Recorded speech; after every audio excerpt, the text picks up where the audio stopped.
Le ciel parisien pleurait depuis l'aube, transformant les trottoirs en miroirs luisants où se reflétaient les lumières tamisées des boutiques du quartier latin. Léna Rousseau resserra son écharpe élimée autour de son cou, protégeant les quelques livres qu'elle transportait sous son manteau. À 28 ans, elle représentait cette jeunesse française prise entre ses rêves et la dure réalité économique.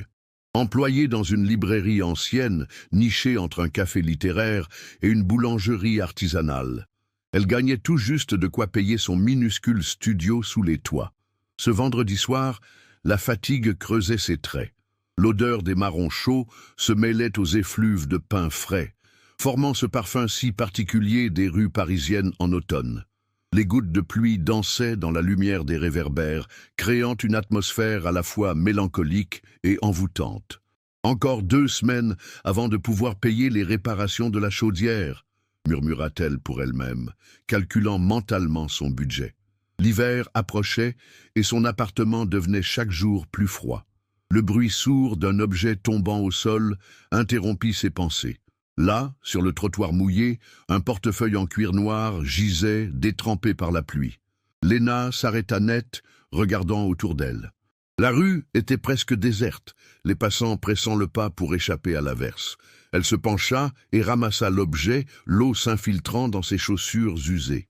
Le portefeuille était lourd, visiblement de luxe. Ses doigts, tremblants, l'ouvrirent pour chercher une identité. Dans la sécurité relative d'un abribus, Léna examina le contenu du portefeuille. Une carte de crédit noire, de celles réservées aux très fortunés, portait le nom d'Étienne Lefebvre. Plusieurs cartes de visite indiquaient qu'il était directeur d'une entreprise technologique en pleine expansion, mais ce qui fit battre son cœur plus fort, c'était l'épaisse liasse de billets, presque 2000 €. « Mon Dieu !» souffla-t-elle, stupéfaite. 2000 €, le montant exact dont elle avait besoin pour réparer sa chaudière et payer son loyer en retard. La tentation était forte, presque douloureuse. Personne ne saurait. Paris était immense, anonyme. Les riches comme ce Lefebvre avaient probablement des assurances. Les souvenirs affluèrent, son ex-fiancé qui l'avait quittée pour une femme plus aisée, son père malade qu'elle ne pouvait pas aider financièrement, les nuits froides qui l'attendaient. La vie ne lui avait pas fait de cadeau. Pourquoi refuser celui-ci? Une larme solitaire coula sur sa joue, se mêlant aux gouttes de pluie. Dans la vitrine d'en face, elle aperçut son reflet, cette femme fatiguée, trempée, tenant dans ses mains de quoi résoudre tous ses problèmes immédiats. « Non », dit-elle fermement à son reflet, « je ne suis pas comme ça. » Ses doigts trouvèrent une carte de visite avec l'adresse des bureaux d'Étienne Lefebvre. Il n'était qu'à 20 minutes à pied. Sa décision était prise. Le bâtiment moderne se dressait, imposant, parmi les immeubles haussmanniens. Une tour de verre et d'acier qui contrastait avec le Paris romantique que Léna connaissait. L'intimidation la gagna, tandis qu'elle passait les portes automatiques, ses vêtements mouillés détonnant dans ce hall aseptisé où des employés en tailleur et costume circulaient d'un pas pressé. À l'accueil, une réceptionniste au sourire professionnel la toisa avec suspicion. « Bonjour, j'ai trouvé ce portefeuille appartenant à Monsieur Lefebvre », expliqua Léna, sortant l'objet de son sac. Le sourire de la réceptionniste s'élargit immédiatement. « Oh, Monsieur Lefebvre sera soulagé. Il a signalé sa perte il y a moins d'1 heure. » La jeune femme saisit un téléphone, parlant à voix basse. Quelques instants plus tard, un homme en costume impeccable apparut. « Je suis Antoine Dubois, l'assistant personnel de Monsieur Lefebvre », annonça-t-il. « Il est actuellement en réunion, mais il m'a chargé de récupérer ses effets personnels. » Léna hésita, le portefeuille toujours dans sa main. Elle avait imaginé rencontrer le propriétaire, voir dans ses yeux la gratitude, être reconnue comme personne, pas seulement comme la main anonyme qui rendait un objet. « Tout est là, » dit-elle finalement. « Je n'ai rien pris. » Antoine esquissa un sourire poli. « Bien entendu. Si vous voulez bien me laisser vos coordonnées, Monsieur Lefebvre souhaitera peut-être vous remercier personnellement. » Léna griffonna son nom et son numéro sur un papier, puis remit le portefeuille. Antoine lui tendit une enveloppe en retour. Une petite marque de reconnaissance de la part de Monsieur Lefebvre pour les personnes honnêtes. Léna prit l'enveloppe machinalement, murmurant un remerciement. Dans l'ascenseur qui la ramenait au rez-de-chaussée, elle l'ouvrit. Un chèque de 100 €. Une somme dérisoire pour quelqu'un comme Lefebvre, une aumône pour la pauvre honnête fille. En sortant du bâtiment, la pluie avait cessé.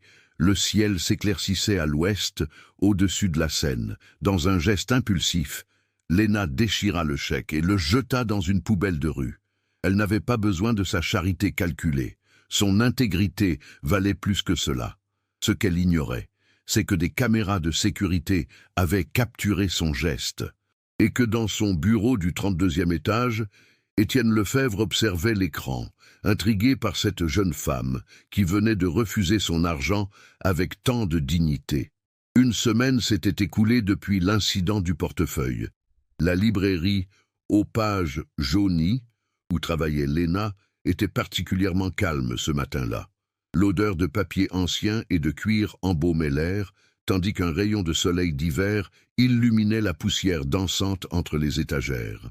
La jeune femme réorganisait méticuleusement la section poésie quand la clochette de la porte tinta. Un homme entra, secouant légèrement son manteau humide. Grand, dans la trentaine, il portait des vêtements décontractés, mais visiblement coûteux. Ses cheveux bruns étaient légèrement décoiffés par le vent et ses yeux scrutaient la librairie avec curiosité. « Bonjour » lança Léna avec son sourire professionnel. « Je peux vous aider ?» L'homme sembla hésiter un instant avant de répondre. « Je cherche quelque chose sur l'honnêteté. » Léna haussa un sourcil, intriguée. « L'honnêteté? Dans quel contexte? Philosophie? Psychologie? Disons, l'éthique personnelle dans un monde qui valorise peu les vertus. » Elle le guida vers une étagère au fond de la boutique, leurs pas résonnant sur le parquet ancien.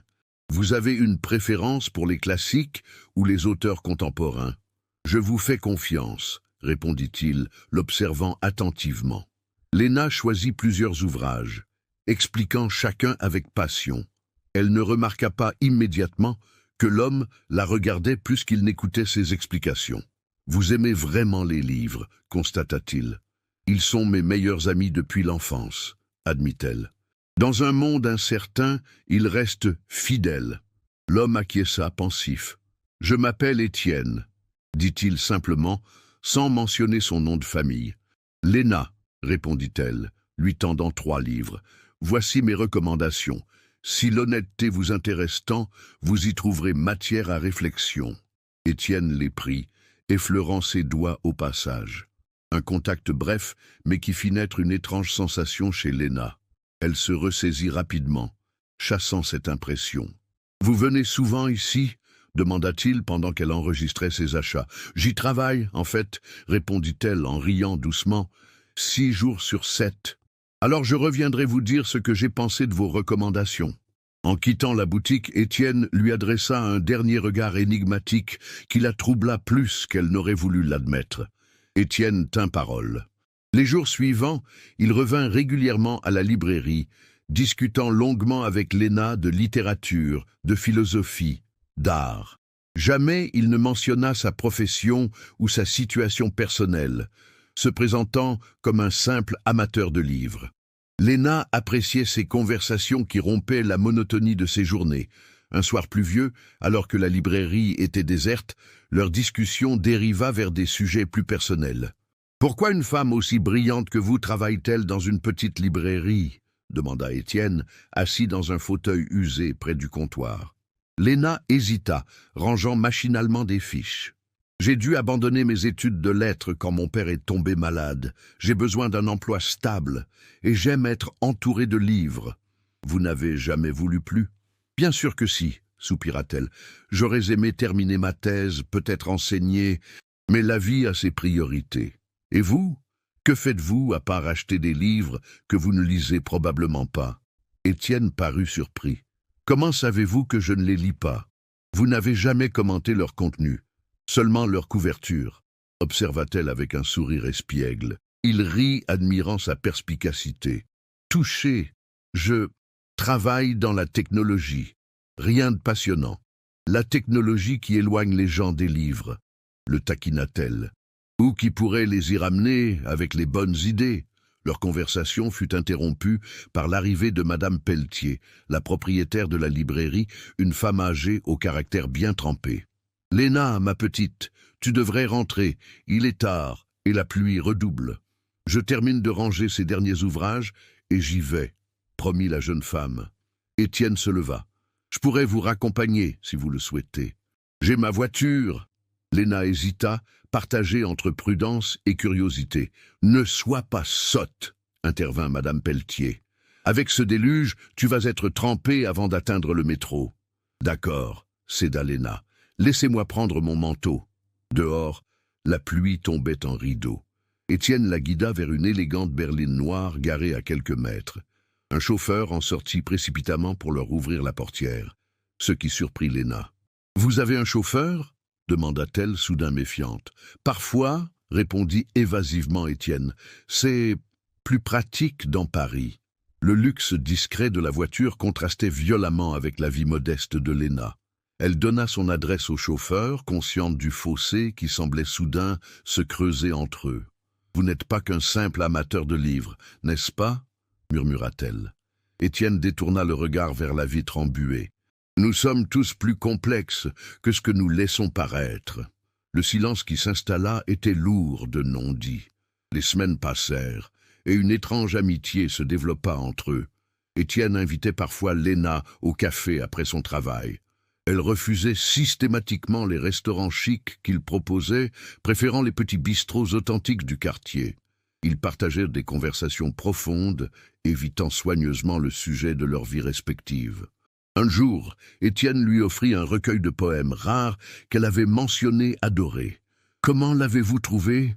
s'émerveilla-t-elle, caressant la couverture ancienne. « Cette édition est introuvable. »« J'ai mes ressources, » sourit-il mystérieusement. « Acceptez-le, s'il vous plaît. » Ce cadeau précieux troubla Léna.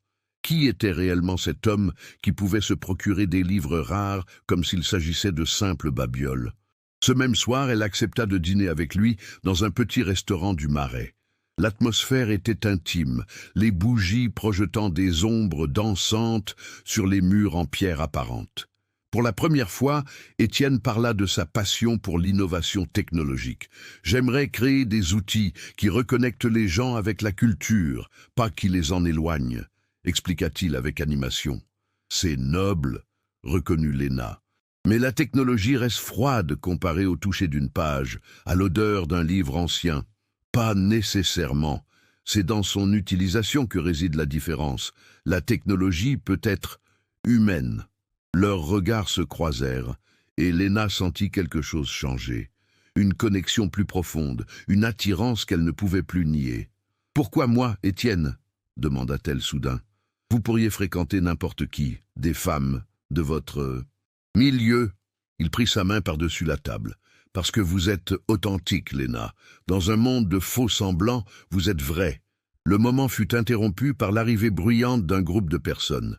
L'une d'elles, une femme élégante, s'arrêta net en voyant Étienne. « Étienne Lefebvre !» s'exclama-t-elle. « Quelle surprise de te voir dans ce quartier, toujours à fuir les mondanités ?» Le visage d'Étienne se figea. Léna, elle, sentit le sol se dérober sous ses pieds. Lefebvre. Ce nom résonnait dans sa mémoire comme un coup de tonnerre. La femme continua, inconsciente du malaise. « Tu nous manques aux réunions du conseil. Ton assistant nous dit toujours que tu es trop occupé. Maintenant je comprends pourquoi. » Elle adressa un sourire cordial à Léna. « Sophie, je te présenterai une autre fois, » coupa sèchement Étienne. Nous étions en pleine conversation. Comprenant le message, Sophie s'éloigna avec son groupe.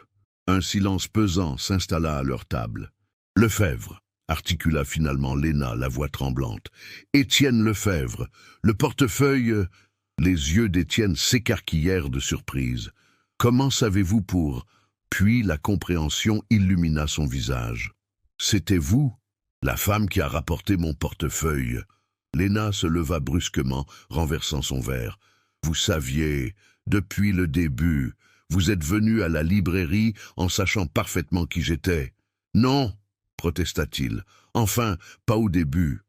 J'ai vu les images de surveillance, votre geste quand vous avez jeté le chèque. J'étais intrigué, mais je ne savais pas où vous trouver. C'est par hasard que je suis entré dans votre librairie la semaine suivante et que je vous ai reconnu. » « Par hasard ?» répéta-t-elle, incrédule. « Vous m'avez menti pendant des semaines. Vous avez prétendu être... Quoi? Un homme ordinaire? Pour vous amuser? Pour voir jusqu'où irait la pauvre fille honnête ?» Les autres clients commençaient à les observer. Étienne tenta de calmer la situation, mais Léna était furieuse, humiliée. « Léna, laissez-moi vous expliquer, ce n'est pas ce que vous croyez. »« Je ne veux plus rien entendre, » trancha-t-elle en attrapant son sac. « Amusez-vous bien dans votre tour d'ivoire, monsieur Lefebvre. » Elle sortit du restaurant sous la pluie battante, ignorant ses appels. Les larmes se mêlaient aux gouttes d'eau sur son visage. Comment avait-elle pu être aussi naïve? Comment avait-elle pu croire qu'un homme comme lui pouvait s'intéresser sincèrement à quelqu'un comme elle? Dans sa précipitation, elle ne vit pas la voiture qui approchait.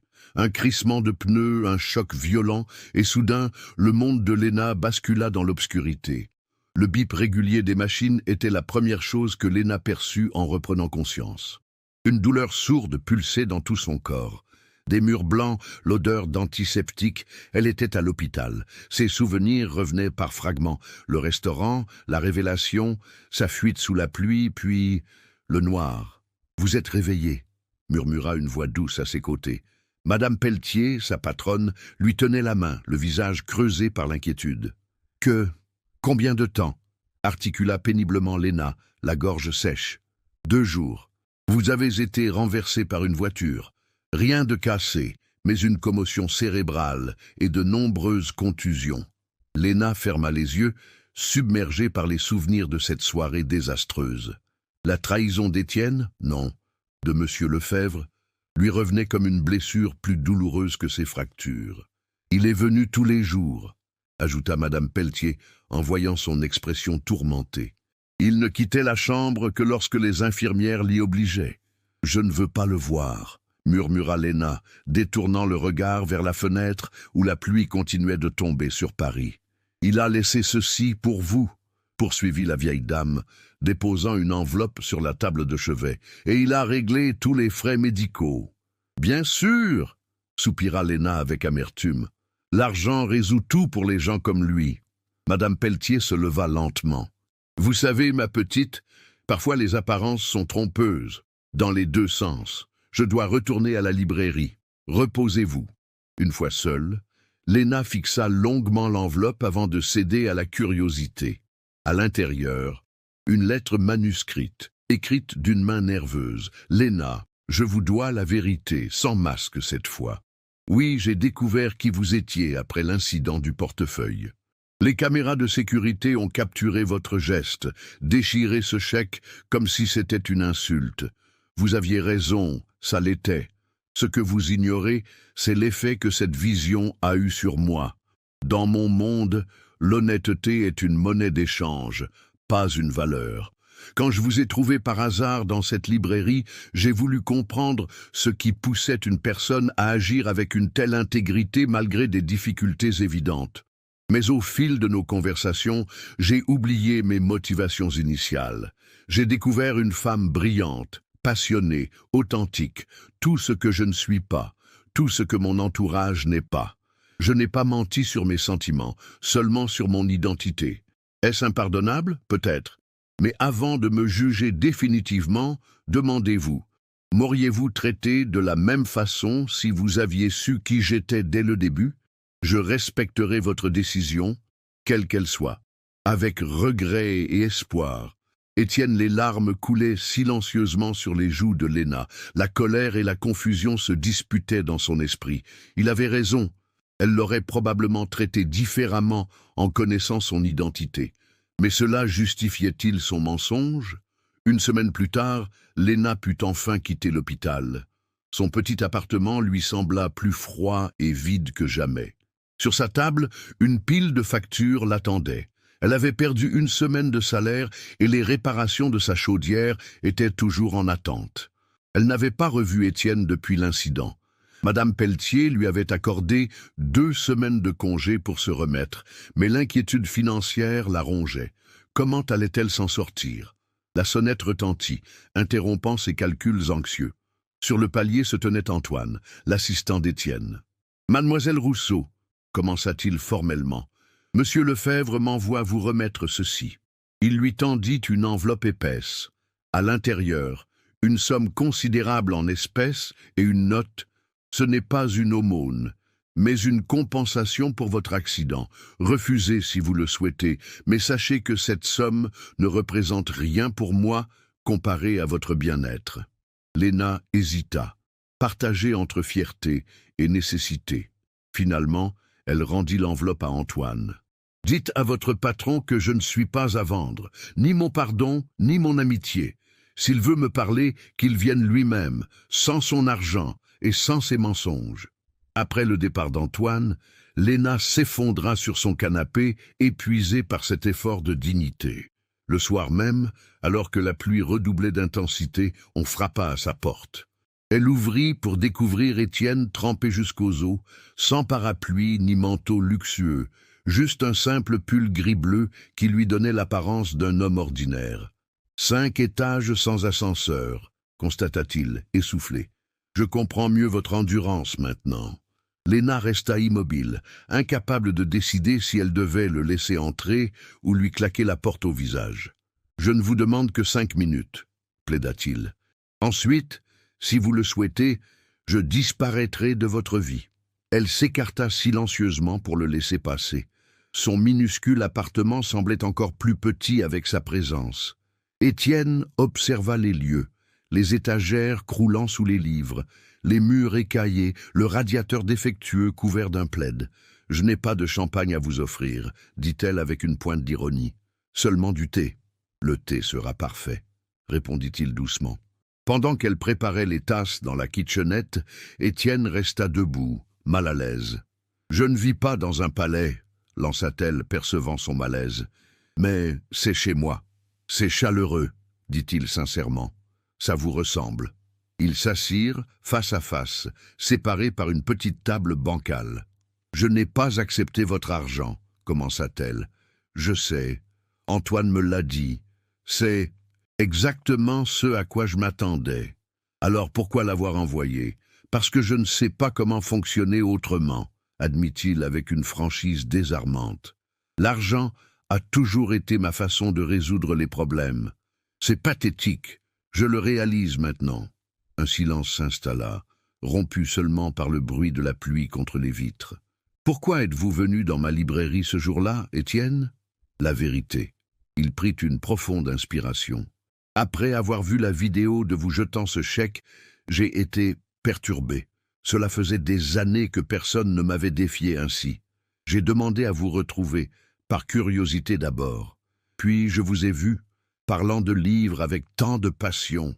J'ai oublié mon plan initial, je voulais simplement vous connaître. » La pluie s'intensifiait dehors, transformant les rues de Paris en rivières miroitantes. Dans le petit appartement sous les toits, Léna et Étienne confrontaient leur vérité. « J'ai passé ma vie à être ce qu'on attendait de moi, » confessa Étienne. « Héritier brillant, entrepreneur impitoyable, philanthrope calculateur. Avec vous, pour la première fois, j'étais simplement moi. »« Et qui êtes-vous réellement ?» demanda Léna, les yeux brillants de larmes contenues. « Je ne suis pas sûr de le savoir encore, mais j'aimerais le découvrir. Ne peut-être avec votre aide. » Léna se leva brusquement, secouant la tête. « Comment pourrais-je vous aider alors que je peine à me reconstruire moi-même? Je vis au jour le jour, Étienne. Nos mondes sont incompatibles. » « Alors montrez-moi votre monde, » implora-t-il. « Un jour, juste un jour de votre vie, sans mensonge cette fois. » Le lendemain, sous un ciel enfin dégagé, Léna tint sa promesse. Elle emmena Étienne dans son Paris, celui des bouquinistes des quais de Seine, des petits cafés où les serveurs la connaissaient par son prénom, des jardins cachés entre les immeubles haussmanniens. Ils mangèrent des sandwichs sur un banc, parlèrent pendant des heures dans une bibliothèque publique et rirent comme des enfants en nourrissant les pigeons. À la fin de cette journée simple mais parfaite, ils se retrouvèrent devant la librairie aux pages jaunies. Madame Pelletier, qui fermait boutique, les observa avec un sourire complice. « J'ai compris quelque chose aujourd'hui, » murmura Étienne en prenant doucement la main de Léna. « La richesse que j'ai accumulée toutes ces années n'est rien comparé à la façon dont vous vivez chaque instant. Ce n'est pas une compétition, répondit-elle. Nos vies sont simplement différentes. Mais elles pourraient se rejoindre, n'est-ce pas? La question flotta entre eux, fragile comme une bulle de savon. Léna sentit son cœur s'emballer, tiraillé entre la méfiance et l'espoir. « Je ne peux pas vous promettre de tout pardonner immédiatement, avoua-t-elle, mais je peux vous promettre d'essayer. » Ils marchèrent lentement vers la Seine, les derniers rayons du soleil teintant d'or les façades parisiennes. Sur le pont des Arts, ils s'arrêtèrent, contemplant l'eau qui coulait paisiblement. « Savez-vous pourquoi j'ai jeté ce chèque ?» demanda soudain Léna. « Dites-moi. » « Parce que certaines choses ne s'achètent pas.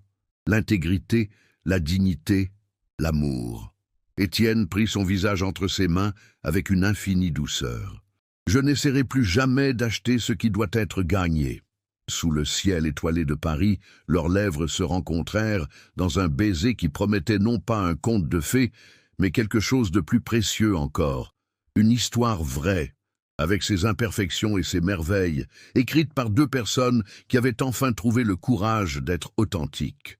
La pluie recommença à tomber doucement sur la ville, mais ils restèrent immobiles, enlacés sur ce pont entre deux mondes, témoignant que parfois, les plus beaux chapitres de nos vies commencent quand nous osons tourner la page. Avez-vous aimé cette histoire d'amour parisienne où l'honnêteté triomphe sur les apparences? Abonnez-vous pour découvrir chaque semaine de nouvelles histoires qui toucheront votre cœur.